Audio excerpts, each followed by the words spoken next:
Hadi Battal Çavuş. Hadi. Ölüğün sana ihtiyacı var. Kalk aslanım. Ya Allah aslanım.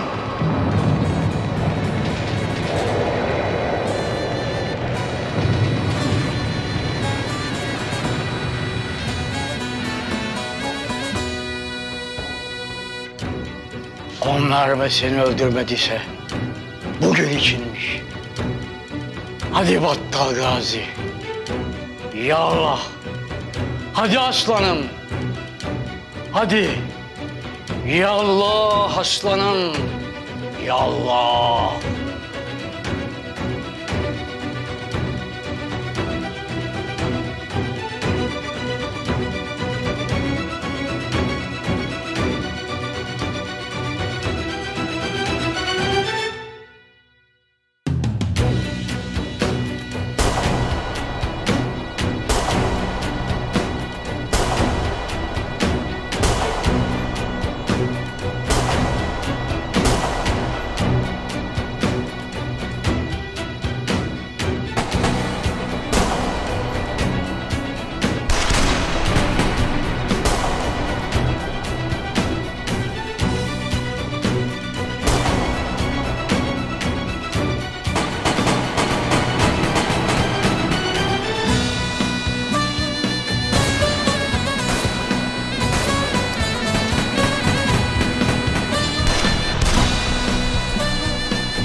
Helal Battal. Böyle şerefsizlere teslim olmaktansa ölmeyi tercih ederim. Yalnız biz ölmeyiz Battal. Şehit oluruz evelallah. İnşallah be evlat. İnşallah. Böyle olmayacak. Bir şey yapmamız lazım. Silahlar nerede?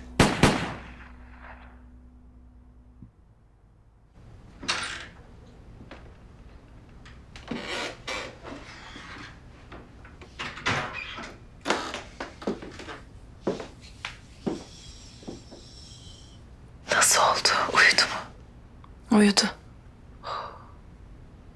Ateşi düştü mü? İşte. İyi. Bu zamanlar olur böyle şeyler, korkma. Ne bileyim abla ya.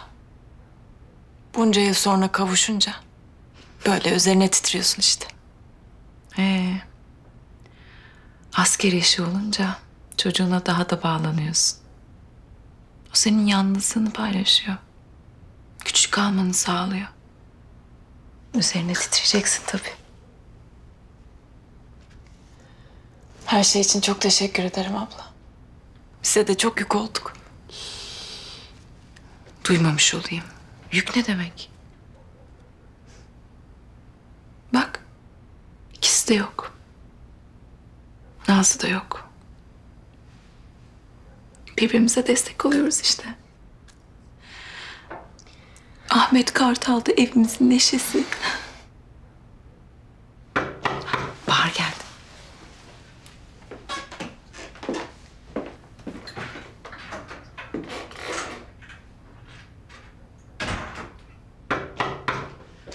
Geldim.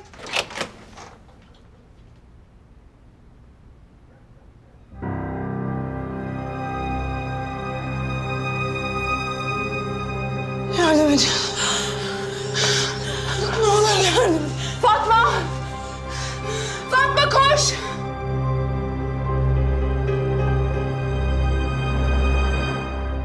Sıkıştık burada komutanım. Silahları almamız lazım. Boşuna uğraşmayın beyler. Buradan canlı çıkamazsınız. Bize fark etmez. Sen amacına ulaşmadığın sürece biz her şeye razıyız. Ulan ne değerli komutanınız varmış be. Uğrunda ölmeye değer mi bu sarı komutan ha? Sadece Yavuz için değil. Bu ülkenin bir taşı için bile ölmeye değer. Hazır mısınız? Hazırız komutanım. Çaylak. 3 deyince koş. Keşanlı. Ben de komutanım. 3.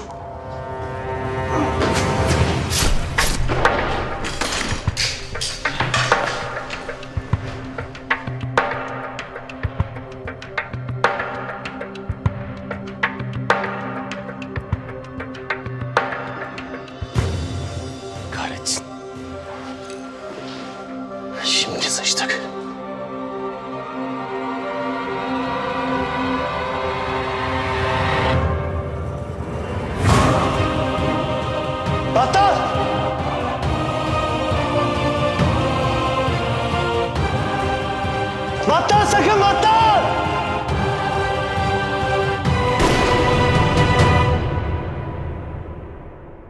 Battal! Kalk, kalk, kalk! Kalk! İndir sıkarım! İndir! Kalk! Herkes buraya! Sakin. Sakin.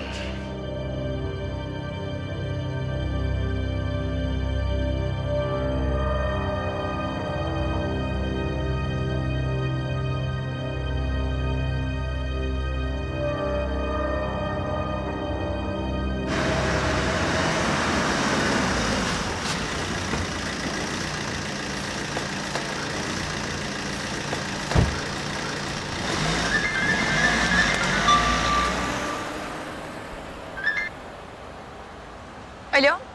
Bahar, selam. Eylem ben. Eylem. Ne haber, nasılsın? İyiyim, teşekkür ederim. Sen nasılsın? İyiyim. Türkiye'ye mi döndün? Karabayır'da mısın? Evet, ben aslında uzun zamandır buradayım. Niye aramadın beni? Yani hiç fırsatım olmadı. İş güç diyelim. Tabii sizin işler de gizlilik istiyor. Maalesef. Siz Yavuz'la evlenmişsiniz bu arada. Tebrik ederim. Ya sağ ol, teşekkür ederim. Sen de hakkında her şeyi biliyorsun. Yani her şey olmasa da birkaç şey biliyorum. Ya görüşsek mi bugün? Çok güzel olur. Ben seninle konuşmayı çok özledim. Ben şimdi Güler ablalara uğradım. Ufak bir işim var. Bitince görüşelim. Tamam, çok iyi olur. Hatta ben taksideyim şu anda. İstersen gelip seni alabilirim. Zaten anca gelirim. Tamam. Sana konum atıyorum. Tamam, görüşürüz. Görüşürüz.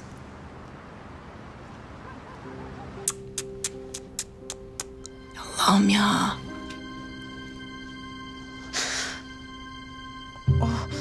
Neredeyim ben?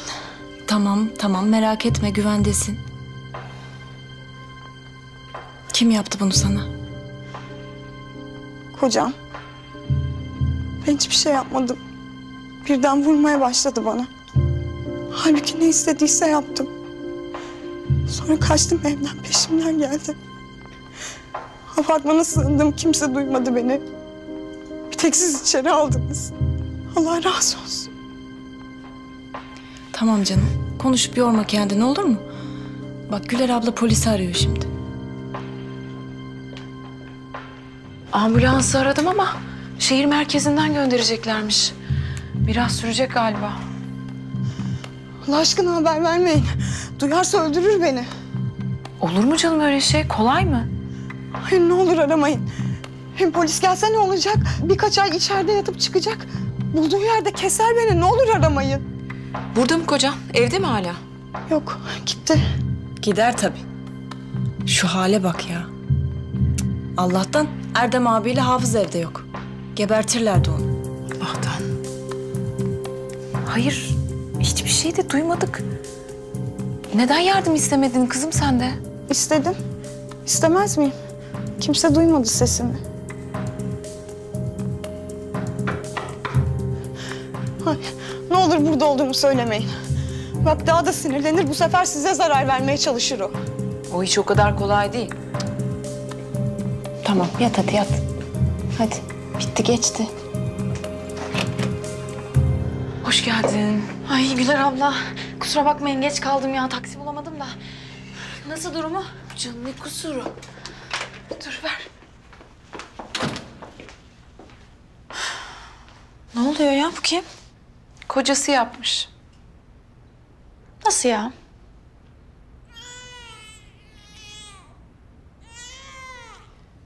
Ben bir çocuğa bakayım. Sen merak etme biz buradayız. Doyur küçük hafızın karnını. Bir şey lazım olursa çağırın beni, olur mu?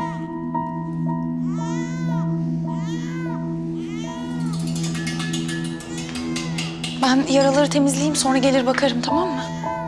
Tamam canım. Ateşi düştü zaten biraz. Telaşlanma.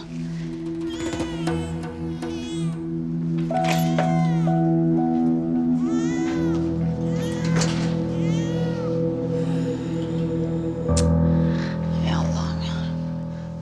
Eyvah! Sıkıştı burada ya. Gelen giden var mı? Şşş! Yok, sus. Ya ne yapacağız asker ağa? Destek gelene kadar burada bekleyeceğiz. Sakin ol. Destek gelene kadar. Ya destek gelse ne yapacağız? O kadar insanı rehin aldılar aşağıda ya. Ya madem bunu istiyorlar, bu terörist değil midir ya?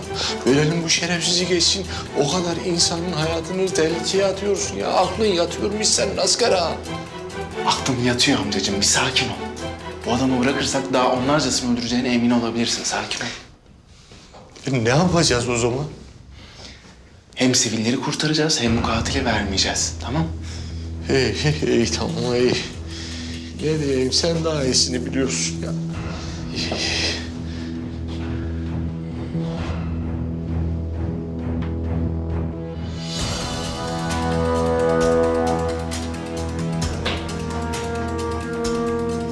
Gel bakayım. Dayan Battal, dayan.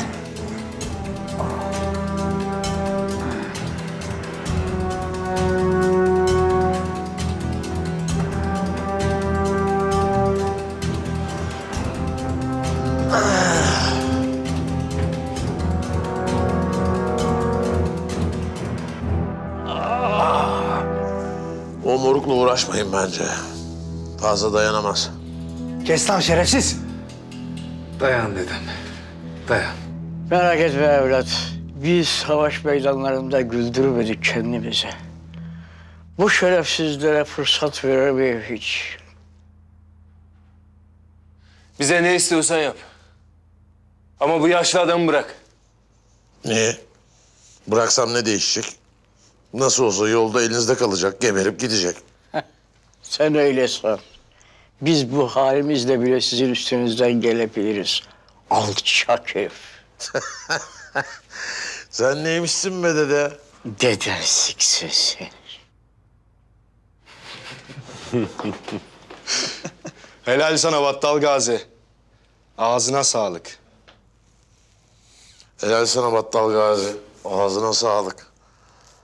İçeride dedeyle birbirinize sarılıp ısınırsınız artık. Ha yakışıklı? Anlaşıldı. Sarı gelene kadar sizin rahat duracağınız yok. Sizi şöyle içeri alalım da biraz üşüyüp kendinize gelin.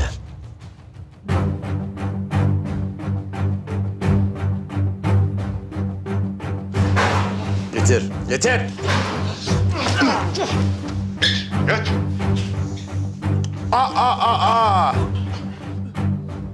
Çocuklar! Hanimiş de hanimiş. Elimizde masum bir sivil var.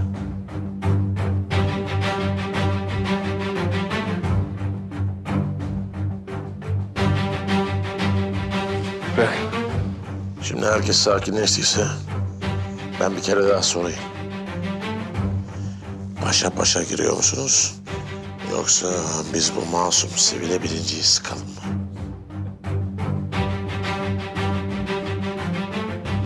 Birinciyi sıkalım. Tamam! Tamam. İçeri gir. Herkes içeri girsin. Haydi. Haydi koçlar. Hadi bakalım koçlar. Haydi baba.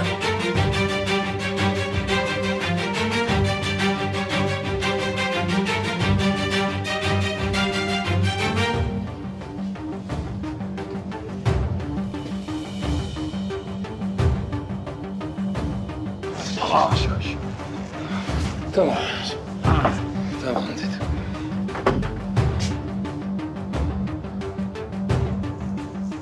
İyice düşürün derecesini. O sarı yaptıklarının bedelini vicdanıyla ödesin. Çolakla uğraşmak neymiş? Görsün.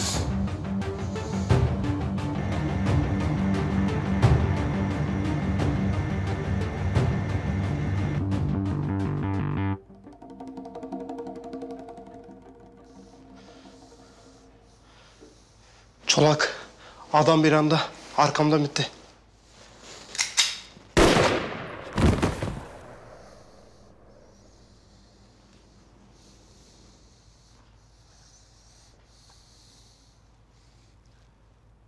O sarı buraya gelene kadar ve ben onun sarışın suratını dağıtana kadar başka salaklık istemiyorum. Beni anladın mı? Anladım abi. Beni anladın mı? Anladım abi.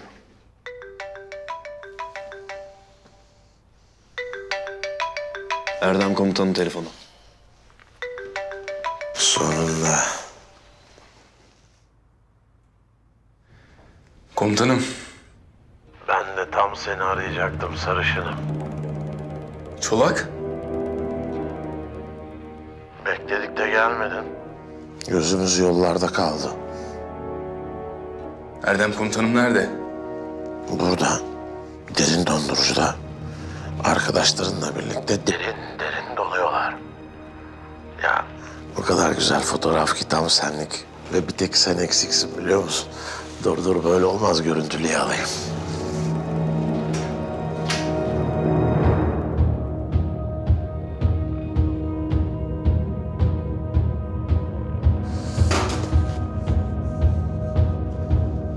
Sarı, şu fotoğrafın güzelliğine bir baksana. Bir tek sen eksiksin. El sallayın. Sarı telefonda. Seni geberteceğim. Seni geberteceğim. Seni öldüreceğim.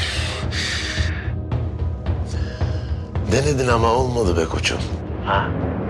Ve bak şimdi senin beceriksizliğinin sonucunu komutanın çekiyor. Yazık değil mi bunlara? Ha Sarı? Hemen çıkar onları oradan, hemen. Öyle olur mu? Hemen çıkar onları oradan. Öyle olmaz. Şimdi sen bulunduğun yerden kalkıp tıpış buraya geleceksin. Ve kafama koyduğun bu kurşunun hesabını bana vereceksin. Beni anladın mı? Şu an olmaz.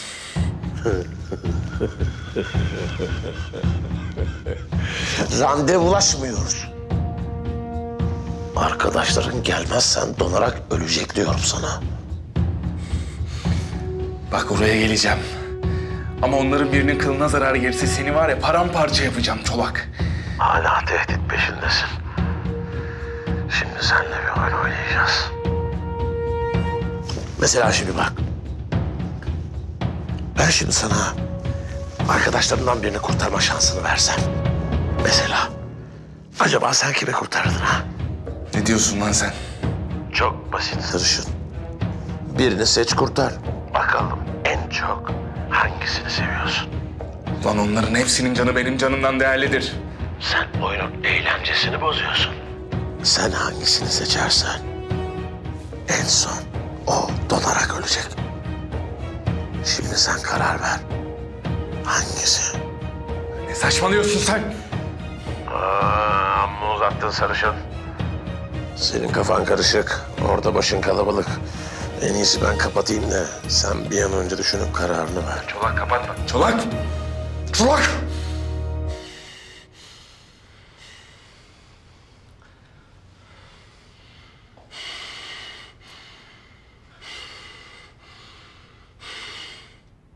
Beni duyduğunu biliyorum Köstebek.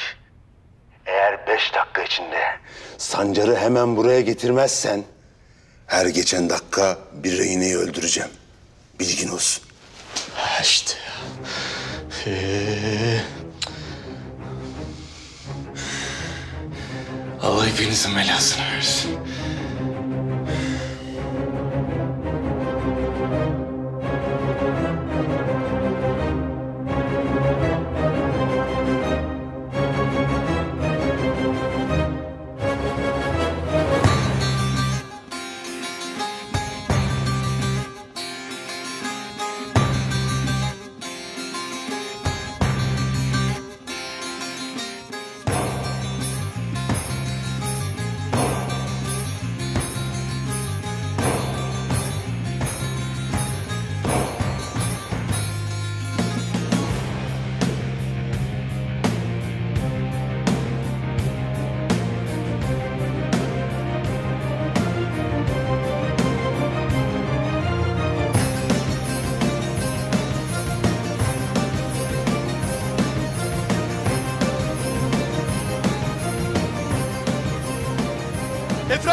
Hemen rehineleri bırakıp teslim olmazsanız içeri gireceğiz.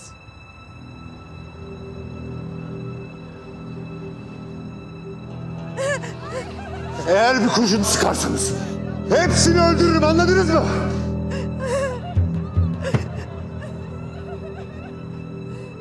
Ben emir vermeden tetiğe dokunmayacaksınız. Merkez, hemen bomba imha ekiplerini Karabayır Devlet Hastanesi'ne yönlendirin. Anlaşıldı, tamam.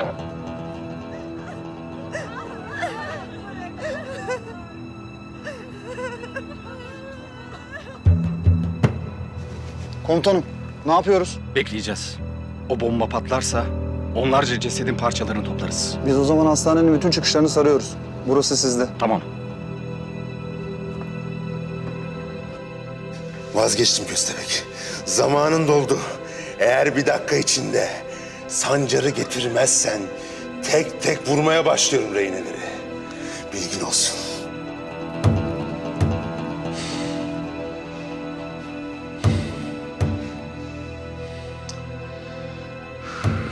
Yok, bu öyle olmayacak.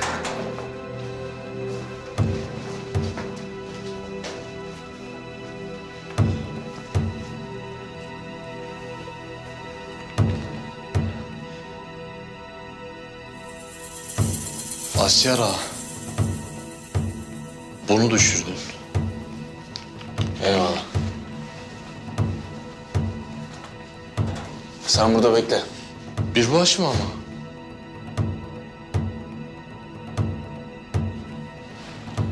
Kullanmasını biliyor musun? Şaka yapıyorsun değil.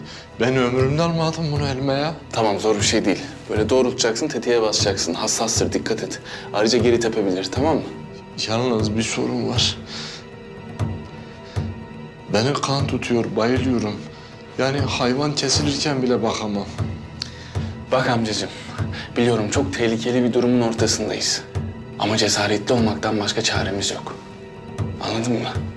Teröristler aşağıdaki sivilleri öldürmeye başlarsa bunun vicdan azabıyla yaşayamayız. Biliyor. O zaman bana yardımcı ol. Bir haline yoluna bakacağız artık.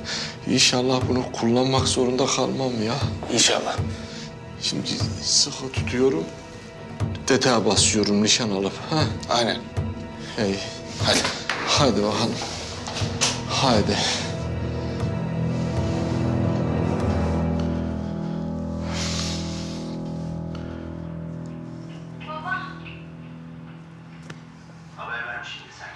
Siz ne zaman evleniyorsunuz? Bilmem. Ama evleneceksiniz değil mi? Yani artık mecburen. Tabii kaçak gelin sayılırsın. Ay Nazlı söyleme şöyle. Tamam.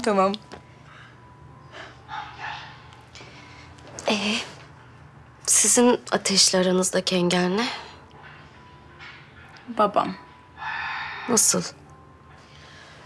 Ben onların komutanlarının kızıyım. Biz de ilişkimizi babamdan sakladık. O da öğrenince tabii Ateş'i hop yurt dışına göreve gönderdi. Ben de İstanbul'a sürüldüm. Yani anlayacağın bizimkisi imkansız aşk. Hala görüşebildiğinize göre bence hiç de imkansız değil. Ya ama bu geçici bir durum. Yani ben babamı biraz tanıyorsam eğer bu işin peşini hayatta bırakmaz. Beni de Ateş'i de kolay kolay affetmeyecek. Ne garip ya. Hayatlarının her anında savaşmak zorundalar. Aşkta bile. Yani mutlu olabilmek için bile sürekli savaşıyorlar. Hiçbir şey bulamazlarsa kendileriyle savaşıyorlar. Baksana Feyzullah. Biliyorum. O da beni deli gibi seviyor.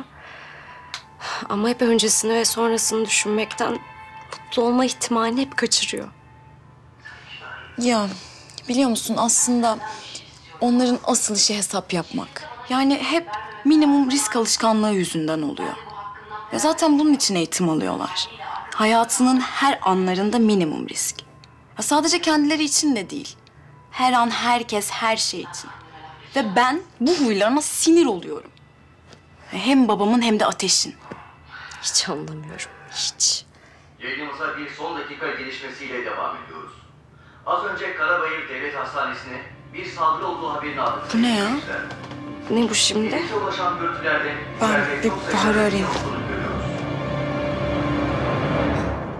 Allah razı olsun. Siz olmasanız ne yapardım? O herif beni doktora bile götürmezdi. Çok sağ olun. Ne demek? Ama bak bu böyle olmaz. Sen polise gitmezsen ben gidip şikayet edeceğim. Aman diyeyim yapma. Bak canım, burası dağ başı değil. Polisi var, jandarması var. Böyle dayak yiyerek ömür mü geçer? Geçiyor işte. Bir arkadaşım arıyor. Ben bir lavaboyu kullanabilir miyim? Tabii tabii. Hemen şurada karşıda.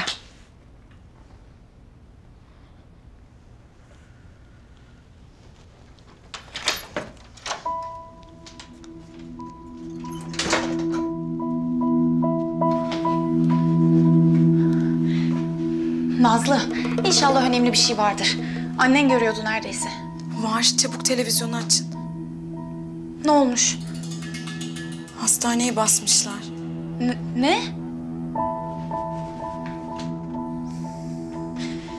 Güler abla, bir televizyonu açabilir miyim? Ne oldu? Ya... Bilmiyorum. Hastanede bir şey olmuş. Arkadaşım aradı. Hayırdır inşallah. Akşam saatlerinde meydana gelen saldırıda teröristlerin rehin alınan vatandaşları hala ellerinde tuttuğu bildirildi. Jandarma ve polis özel harekat timlerinin katıldığı operasyonda rehineler için henüz ne tür taleplerinin olduğunu bildirmeyen teröristlerin içeride birçok vatandaşı yaraladığı gelen bilgiler arasında. Eyvah eyvah. Gelişmesini tekrar ediyoruz sayın seyirciler. Az önce Ne olmuş abla? Devlet Hastanesi'ne Hastaneyi basmışlar. Herkesi rehin almışlar. içeride çok sayıda rehin olduğunu görüyoruz. Allah'ım sen yardım et. Neler tarafından gerçekleştiği henüz net. Ölen yaralanan var mı? Güvenlik güçleri olay bölgesinde Daha belli değil. Bekliyoruz. Jandarma ve polis özel harekat timleri katılıyor.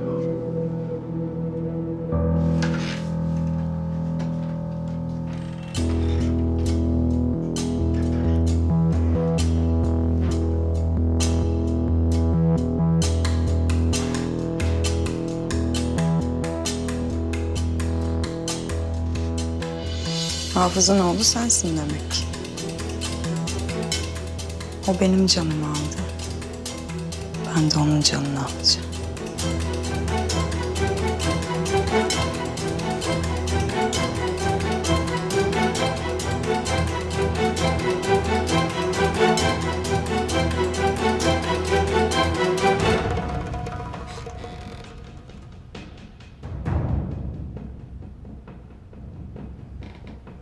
Maşallah.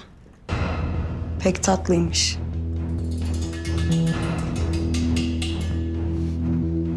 Öyledir.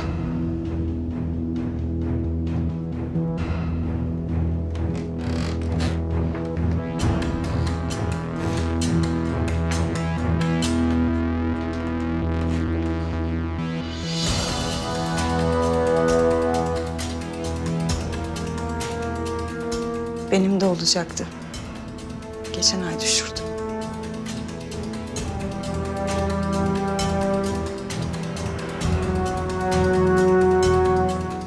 Ben de bundan önce 5 kere düşük yaptım. İnşallah sen de kavuşursun bir gün. Artık zor. Yani görüyorsun halimi. Nasıl çocuk yapayım bu halde?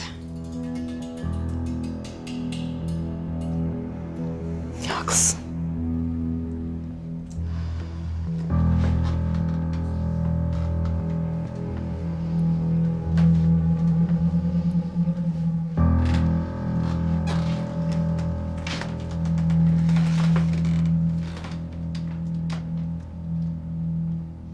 Aradığınız kişiye şu anda ulaşılamıyor. Yok, kapalı. Yok, ateş de açmıyor. Ya kesin olay yerindeler, kesin.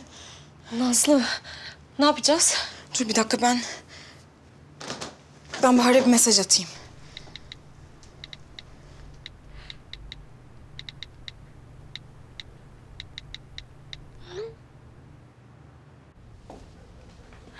Yok, açmıyor Erdem.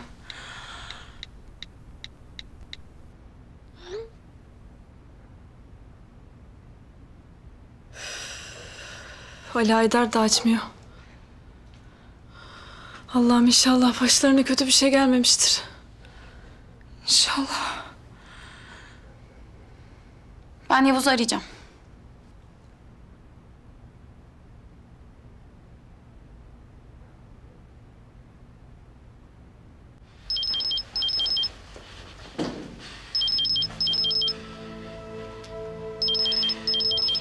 Efendim Bahar. Alo Yavuz.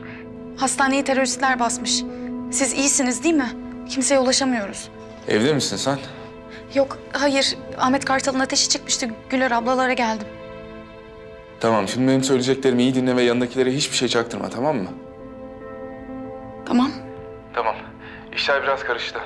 Erdem komutanım ve bizim çocukları Çolak rehin aldı. Ben hastanedeyim. Yanındakilere hiçbir şey çaktırma. Emniyet güçlerimizle var gücümüzle çalışıyoruz. Onlar sadece şimdilik iyi olduklarını ve müdahale etmek için harekete geçtiklerini bilsinler, tamam mı? Tamam. Siz iyisiniz yani. Aferin. İşte böyle. Oradakilerin moralini yüksek tut Bahar. Eğer Çolak'ın bizimkileri rehin aldığı bilgisi sızarsa o ruh hastası hepsini öldürür. Dikkatli olmamız lazım, tamam mı? İşler çözülünce ben seni arayacağım Bahar, tamam mı?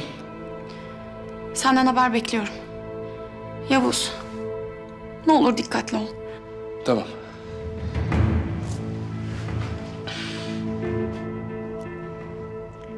Ne oldu? İyiler miymiş? İyilermiş. Hastaneye gidiyorlarmış, yoldalarmış. Hepsi berabermiş. Çok şükür. Allah'ım sen kocamı, arkadaşlarını, komutanlarını koru ya Rabbim. Amin.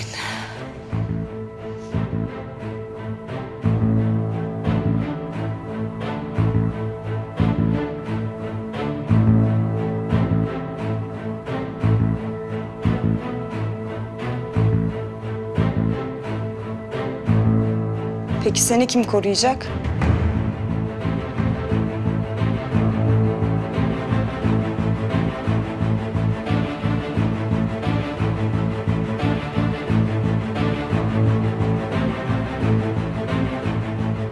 Sen kimsin? Ne yapıyorsun? Geçin şöyle. Çıtınızı çıkarmayın, hepinizi gebertirim. O Hafız denilen askerle görülecek bir hesabım vardı ama kısmet sizeymiş.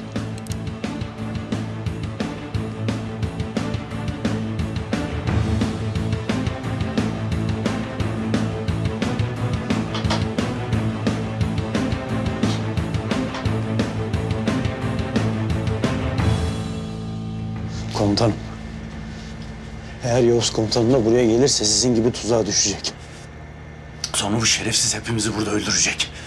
Yavuz'un gelmesi çok zor. Niye komutanım, bir şey mi oldu? Hastaneye basmışlar. Sancar'ı almaya çalışıyorlar. Bir sürü sivil rehine var içeride. Yavuz da orada. Ulan ben bunların... Resmen kapağına kısıldık ya. Çıldıracağım, delireceğim. Destek kuvvet gönderdik mi? Çoktan gitmiştir. Gelmeden haber vermiştim. Buraya gelip sizi alıp ona desteğe gidecektik. Ay ben böyle şey ya. Aşık. Nasıl durumu? Komutanım dayanamayacak, bilincini kaybetmek üzere. Merak etmeyin çocuk. Kıbrıs'ın sıcağı. Ha burası soğuk. Cephede kurşun yemeden bize ölmek yok.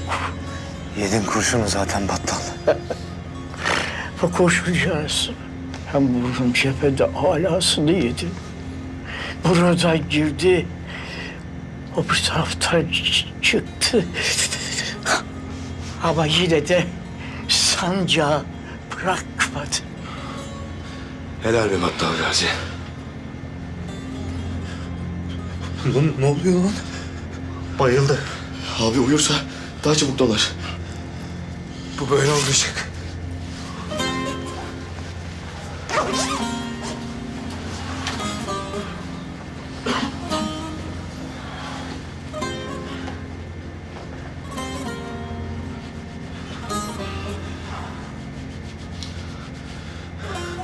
Çolak!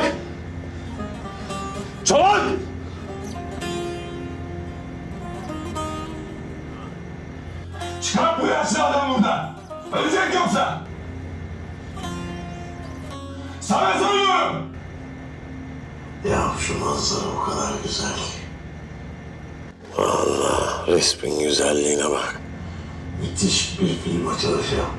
Filmin adı da Çolak'ın İntikamı. Çok güzel olur. Temposu, aksiyonu, gerilime hiç düşmeyen bir film. Hafta sonu sinemalarda. Aç şu kapıyı. Aç! Sıcak oldu diyorsun. Tam anlaşılmıyor, kapı biraz kalın. Sıcak mı oldu? Çok mu terlediniz? Düşürelim. Dereceyi düşür. Terlediler.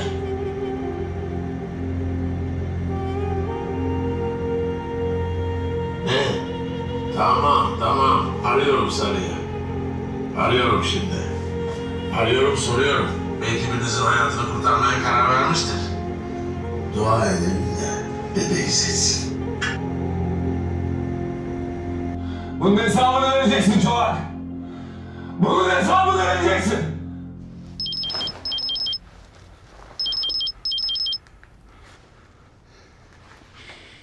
Kanka, ne haber? Hiç sesin çıkmadı. Nerede kaldın?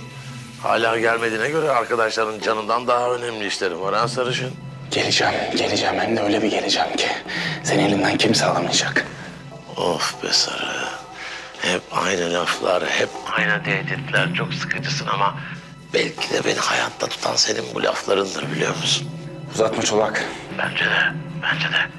Çünkü uzadıkça arkadaşların donarak ölmeye daha çok yaklaşıyor. Nasıl üşüyorlar bir bilsen. Şu an dişlerin takırtısını ta buradan duyabiliyorum. Arkadaşlarımın kılına zarar gelirse orayı başına yıkacağımı biliyorsun değil mi Çolak? Biliyorum. Ama işte hepsi senin elinde Sarışın. Seç bir isim. Kurtar birinin hayatını. Zorlama bence. İsim falan söylemeyeceğim. Hepsini çıkaracaksın.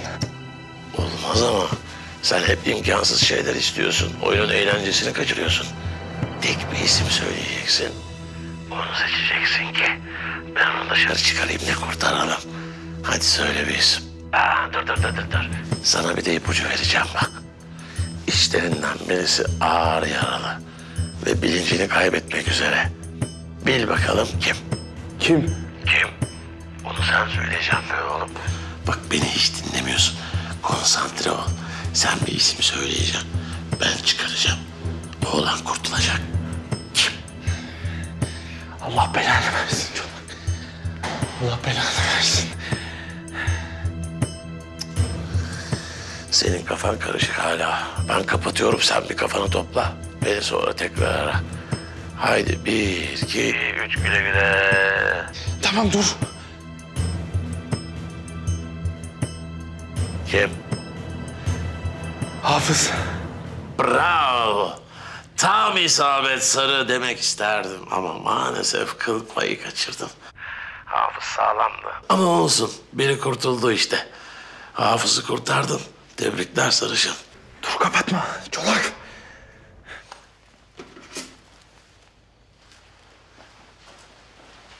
Aç bakalım. Geri bas.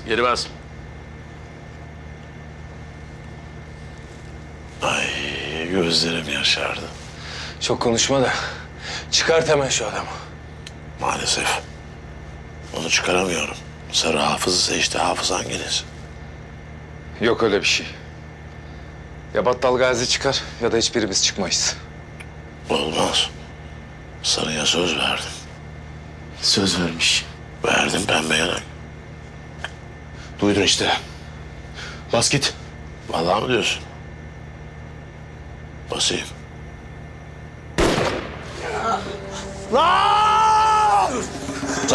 Sakın. Bir adım daha atarsan ikinciyi kafasına sıkarım. Geri bas.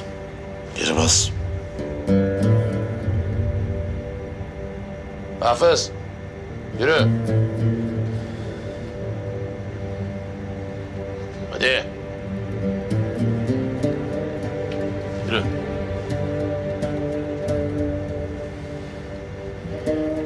Geç lan, kurtuldun işte. Şanslısınız. Kanı hala akıyor. Daha zamanı var. Soğumaya başlamamış. Sıcak oldu değil mi? Ah, ısıyı kaybediyoruz çocuklar. Kapıyı kapatın. Mahçuvar! Şerefsiz! Seni ellerimi öldüreceğim lan, duydun mu Çalar? Benim adım Keşanlıysa seni çöp poşetinde öldüreceğim lan!